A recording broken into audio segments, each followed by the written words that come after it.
Hola, les habla la licenciada Dauris Ojeda y vamos a ver en este momento el ejercicio de contabilidad respecto a la elaboración del estado de rendimiento financiero y el estado de situación financiera a partir del balance de comprobación. Nos dice que con la siguiente información vamos a hacer lo siguiente: estructurar el balance de comprobación, clasificar las cuentas, realizar el estado de rendimiento financiero y el estado de situación financiera. Recordemos que esta información ustedes la vieron en los semestres anteriores. Aquí está: la empresa cooperativa A.C.A. se dedica al comercio de víveres en general, presenta la siguiente información el 31/12/2002 y nos presenta las cuentas y los saldos. No nos dice si el saldo va por el debe o por el haber, pero si usted suma esa columna se va a dar cuenta que el total es 0. Significa que ahí hay cuentas cuyo saldo debe ir en el debe y en el haber. Tal vez usted diga, por el haber debe ir todo lo que está en rojo. Efectivamente, son las cuentas de pasivo, de capital y de ingreso las que van a ir por el haber. ¿Ok? Es importante recordar que debemos estar atentos no solamente al nombre de la organización, sino a qué se dedica, porque eso nos va a permitir clasificar de la forma más apropiada cada una de las cuentas. Es importante también estar pendiente del periodo en el que se presenta la información.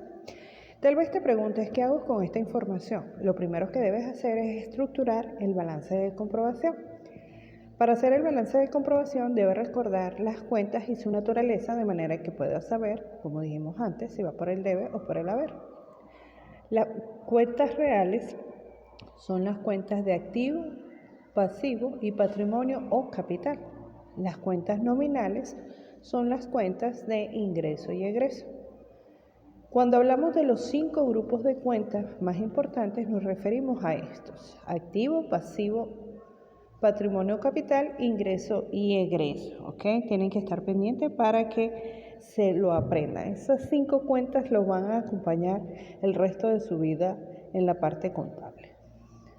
Estructuro mi balance de comprobación, no olvidando que debo colocar en la columna de descripción, referencia, debe y haber. En la columna de referencia nosotros vamos a clasificar el tipo de cuenta: si es activo, si es pasivo, si es patrimonio o capital, si es ingreso o si es egreso.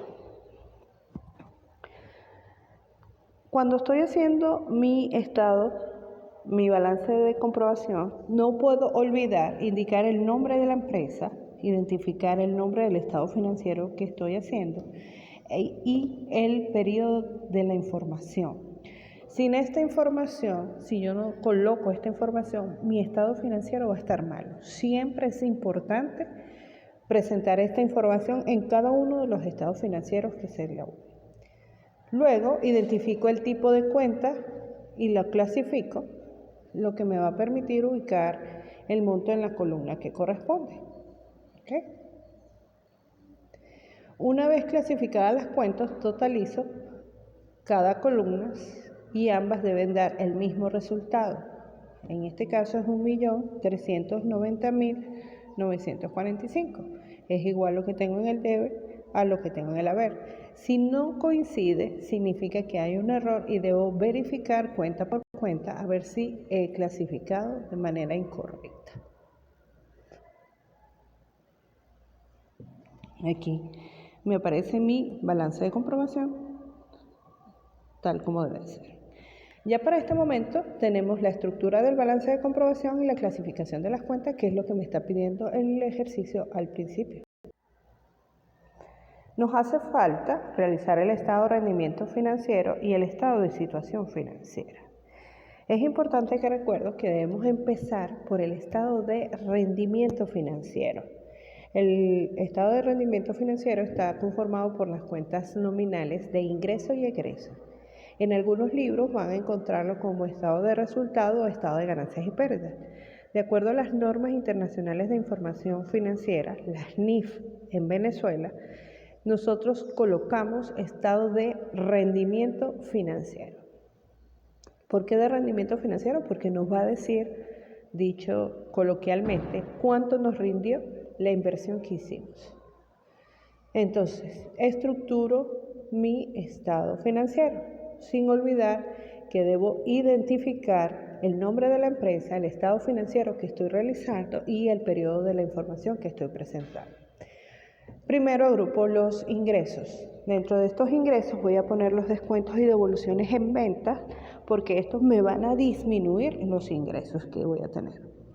Después agrupo los egresos, que es todos los gastos y costos en los que haya incurrido en el funcionamiento de la organización. La diferencia entre los ingresos y los egresos me va a dar la utilidad o pérdida del ejercicio. Cuando aquí en esta parte me dice que debo recordar colocar el signo del mayor después de restarlo, es porque si mis ingresos los tengo y debo presentarlos con saldo negativo, al restarle los egresos voy a colocar el signo del mayor. En este caso los ingresos son de 379.825. Los egresos son menores, son de 207.320. Entonces, ese 172.505 va a representar una utilidad, porque mis ingresos han sido mayor que mis egresos. Este resultado lo vamos a llevar al estado de situación financiera, porque me va a afectar directamente el patrimonio. Debo recordar que siempre después de hacer el balance de comprobación, yo voy a proceder a elaborar el estado de rendimiento financiero. En caso contrario, la información me va a dar un error. Y aquí lo resaltamos. Ahora, ¿cómo sé si es una utilidad o una pérdida? Recordamos, si mis ingresos son mayores que mis egresos, voy a tener una utilidad o ganancia. Si mis ingresos son menores que mis egresos, voy a tener una pérdida. Si mis ingresos son iguales a mis egresos, no gano ni pierdo. ¿Qué buscan las empresas? Las empresas desean lograr o tener ganancia o no ganar ni perder. Sin embargo, es importante recordar que todas las empresas se esfuerzan por obtener una utilidad o ganancia, porque nadie trabaja para perder.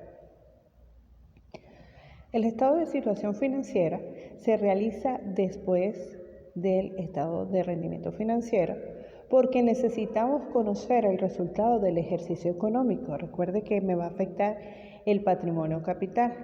El estado de situación financiera está conformado por las cuentas reales de activo, pasivo y patrimonio o capital. En algunos libros también lo van a encontrar como balance general o estado de situación. Igual que las NIF, nosotros vamos a llamarlo estado de situación financiera.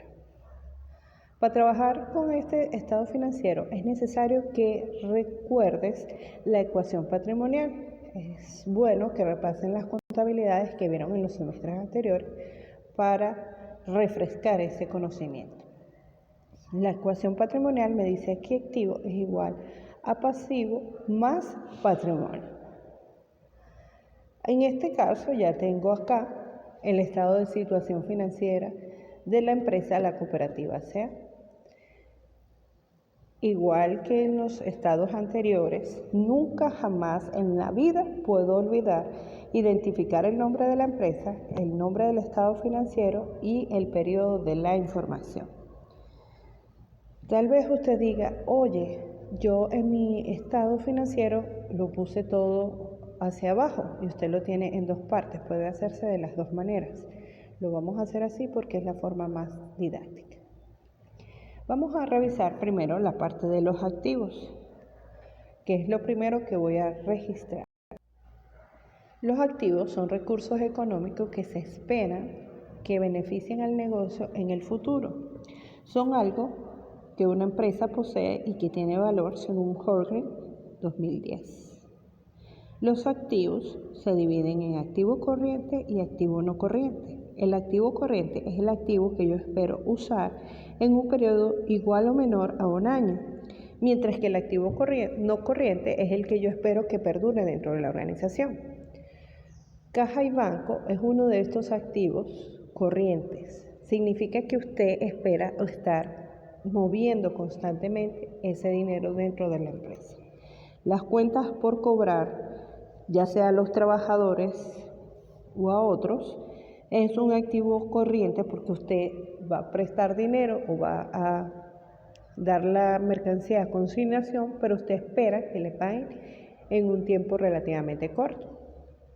Mientras que el terreno, el vehículo y el software son elementos que usted espera perduren en el tiempo para el uso de la organización. Luego voy a presentar mi pasivo y mi patrimonio. Recordemos la ecuación patrimonial que me dice activo es igual a pasivo más patrimonio. Dentro del pasivo también voy a tener pasivos corrientes, pero el pasivo es una obligación económica o deudas por pagar a un individuo o una organización fuera de la empresa. Usted se endeuda, usted pide prestado, eso es su pasivo. Los pasivos también se dividen en corriente y no corriente. El pasivo corriente es el que usted espera pagar en un periodo igual o menor a un año. Aunque en este ejercicio no tenemos un pasivo no corriente, un ejemplo de eso sería, por ejemplo, las hipotecas, porque usted va a endeudarse con el banco para comprar un bien y espera pagarlo tal vez en 15, 20 o 30 años. Presentamos también la información del patrimonio. El patrimonio es la representación de la inversión de la propiedad realizada por el dueño o un negocio propio. El patrimonio de la organización es el aporte que da alguien para poner ese negocio en marcha. Si ves aquí, lo que está resaltado es el resultado del estado de rendimiento financiero que habíamos visto en las hojas anteriores. Sin esta información, el estado de situación no cuadraría, nos arrojaría un error. ¿Qué significa? Que lo que tengo en el activo tiene que ser igual a lo que tengo en pasivo más patrimonio, recordando la ecuación patrimonial. Al llegar aquí significa que logramos llegar al último punto del ejercicio, que era realizar el estado de rendimiento financiero y el estado de situación financiera. Les recomiendo repasar lo que hemos visto. A partir de esta información es que los gerentes y administradores van a tomar decisiones que indicarán el rumbo de la organización. El reto es que intenten realizar este ejercicio que les fue asignado con la información que aprendieron para así verificar que aprendieron el procedimiento y pueden resolver otros ejercicios. Quisiera que recordáramos la parábola de los talentos que encontramos en Mateo 25, 10 al 30, cuando nos habla de un hombre que se iba de viaje y llamó a sus siervos, a sus servidores, y les dio dinero para que se lo administraran. Los talentos en aquella época, en la época bíblica, se refiere a un tipo de moneda que había en ese momento. A uno le dio 5 talentos, a otro le dio 3 y a otro le dio 1. El que dio 5, pasado el tiempo, cuando llegó su señor, le devolvió los 5 que le había dado y 5 adicionales, en total 10 talentos. Otro le dio 3 y los multiplicó y le entregó 6 a su dueño. El que tenía 1 lo escondió para no perderlo. Al regresar el jefe se lo devolvió, obviamente, pero esta acción no le agradó y lo reprendió por no ser un buen administrador, porque él podía ponerlo, aunque sea en el banco, para que ganara intereses.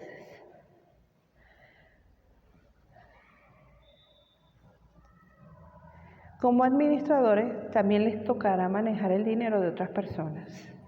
Deben presentar la información que les ayude a crecer en el negocio como prueba de su buena gestión. Dios espera que en medio de todo lo que hagamos, lo honremos en nuestras acciones. En Santiago 4:17 nos dice, el que sabe hacer lo bueno y no lo hace, le es pecado. Espero que podamos reflexionar sobre esto y que esta información les sirva para resolver los ejercicios. Dios les bendiga.